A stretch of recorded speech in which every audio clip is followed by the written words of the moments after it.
ಆಗುತ್ತೆ. ಈಗ ಉಷ್ಣವನ್ನ ಕೊಟ್ಟಾಗ ಅಂದ್ರೆ ಶಾಖವನ್ನ ಕೊಟ್ಟಾಗ ಈ ಗುಂಡಿಗೆ ಇದರ ಗಾತ್ರದಲ್ಲಿ ವ್ಯತ್ಯಾಸ ಉಂಟಾಗಿ ಏನು ಪರಿಣಾಮ ಆಗುತ್ತೆ, ಆ ವಸ್ತುವಿನ ಮೇಲೆ ಯಾವ ರೀತಿ ಪರಿಣಾಮ ಬೀರುತ್ತೆ ಅನ್ನೋದನ್ನ ನಾವು ನೋಡೋಣ ಅಂತೆ.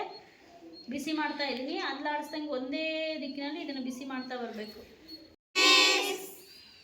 ಒಂದು 2 ರಿಂದ 3 ನಿಮಿಷಗಳ ಕಾಲ ಅದನ್ನು ಬಿಸಿಯಲ್ಲಿ ಇಡಿದಾಗ ನಂತರ ಆ ವಸ್ತುವಿನ ಗಾತ್ರದಲ್ಲಿ ವ್ಯತ್ಯಾಸ ಉಂಟಾಗುತ್ತೆ. ಆಗ ಬಳೆಯಲ್ಲಿ ಉಂಟೂರುತ್ತೋ ಅಥವಾ ಆಗೋದಿಲ್ಲ ನೋಡೋಣ.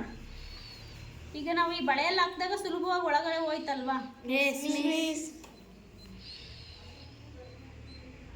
ಇದಕ್ಕಿಂತ ಬಿಸಿ ಮಾಡಿದ ನಂತರ ಈ ಬಳೆ ಒಳಗಡೆ ಹೋಗ್ತಾ ಇದೆ, ಆದ್ರೆ ಕಷ್ಟ ಆಗ್ತಿದೆ ಅಲ್ವಾ? ಹೋದಷ್ಟು ಸುಲಭವಾಗಿ ಹೋಗ್ತಾ ಇಲ್ಲ. ಏನಾಯ್ತು, ಗುಂಡಿನ ಗಾತ್ರ ಬಿಸಿ ಮಾಡಿದಾಗ ದೊಡ್ಡದಾಯಿತು. ಇನ್ನು ನಿಯಮಿತವಾಗಿ ಉರಿಯನ್ನ ಚೆನ್ನಾಗಿ ತಗೊಂಡು ಮಾಡಿದ್ರೆ ಮಕ್ಕಳ ಅದು ಕೆಂಪಾಗಬೇಕು, ಅವಾಗ ಹಿಗ್ಗುತ್ತೆ ಅಂತ ಗೊತ್ತಾಗುತ್ತೆ. ಆಗ ಈ ಗುಂಡಿನಲ್ಲಿ ಹೋಗೋದು ಕಷ್ಟ ಆಗುತ್ತೆ.